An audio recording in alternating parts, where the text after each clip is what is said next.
यानी जो जो मिठाई के ऊपर जो रैपर लगा हुआ होता है सिल्वर और गोल्ड जैसे कलर का, वही उसको दिखाई दे रहा था। आप लोग ने खाई होंगे sweets. The child stared open eyed, यानी जो बच्चा था वो खुली हुई आंखों से उनको घूरता रहा। स्टेयर्ड मीन्स क्या होता है? घूरना। यानी जो मिठाइयों से दिखाई देती थी वो उनको देख रहा था, घूर रहा था उनकी तरफ लगातार खुली आंखों से। And his mouth watered for the barfi, और जो उसका मुंह था उसके मुंह में पानी आ रहा था बर्फी के लिए। That was his favourite sweet, क्योंकि वो उसकी फेवरेट मिठाई थी। आई वॉन्ट दैट बर्फी, वो क्या चाहता था? ही स्लोली मरमर्ड, यानी वो धीरे से गुनगुनाया। मरमर्ड मीन्स क्या होता है? गुनगुनाना या फुसफुसाना कह सकते हैं। वो उसने धीरे से फुसफुसाया, धीरे से बोला कि मुझे बर्फी चाहिए। But he half knew as he begged that his plea would not be heeded because his parents would say he was greedy. लेकिन वो उसको नहीं ले पा रहा था, ठीक है, क्योंकि उसके पेरेंट्स ने उससे क्या कहा था कि ही वॉज ग्रीडी, यानी वह बहुत लालची है। सो without waiting for an answer he moved on, और उसने इसलिए उनसे पूछा ही नहीं और वो आगे बढ़ गया। अब फ्लावर सेलर हो, अब जब वो आगे चला तो एक फूल बेचने वाला था। वो क्या बेच रहा था? फूल बेच रहा था।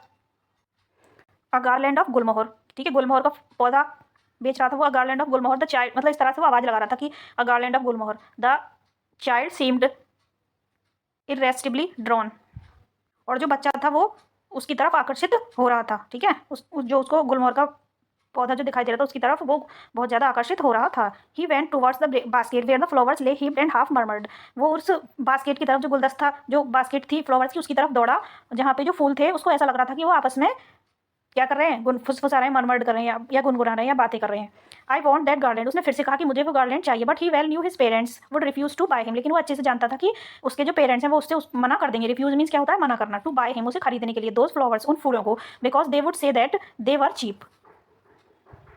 सो without waiting for an answer he moved, यानी कि उसे पता था कि उसके पेरेंट्स उसे ये फ्लावर भी नहीं दिलवाएंगे, इसलिए वो फिर से आगे बढ़ गया। A man stood holding a pole with yellow red green and purple balloons flying from it, फिर उसने आगे क्या देखा कि एक मतलब एक मैन है, वो खड़ा हुआ है बहुत सारे बैलून्स के साथ, जो कुछ येलो कलर के, कुछ रेड कलर के, कुछ ग्रीन और पर्पल और कलर के हैं। तो आपको यहाँ से ध्यान रखना है, क्वेश्चन आ गया अगर एग्जाम में आ जाता है कि जो बैलून्स थे वो किस किस कलर के थे, तो आपको ये वाले कलर के, रेड येलो ग्रीन पर्पल, और रेड येलो ग्रीन और पर्पल कलर के बैलून्स थे, ठीक है।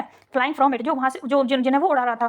The child was simply carried away by the rainbow glory of their silken colours, जो बच्चा था वो सिंपली, जो बच्चा था वो खोता ही जा रहा था, यानी उनकी तरफ, जो उसे ऐसा रेनबो ग्लोरी, मतलब जो रेनबो कलर के जो सारे बैलून्स का कलर उसे ऐसा लग रहा था जैसे कि कोई रेनबो है, उसको सब कुछ रेनबो जैसा लग रहा था, और वो उनकी तरफ आकर्षित हो रहा था, उनको देखकर मोहित हो रहा था। He was filled with an overwhelming desire to possess them all, और उसके अंदर एक इच्छा हो रही थी कि वो उन सबको खरीद ले, यानी उन सबको पा ले जो चीज़ों से दिख रही थी। But he well knew his parents would never bye them, but वो जानता था कि उसके पेरेंट्स वो सब चीज़ उसको नहीं दिलवाएंगे, because they would say he was too old to play with such toys, यानी वो उससे क्या कहेंगे?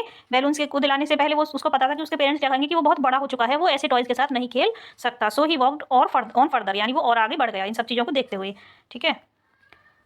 अ snake charmer stood playing a flute to a snake which coiled itself in a basket, अब उसको आगे कौन मिला?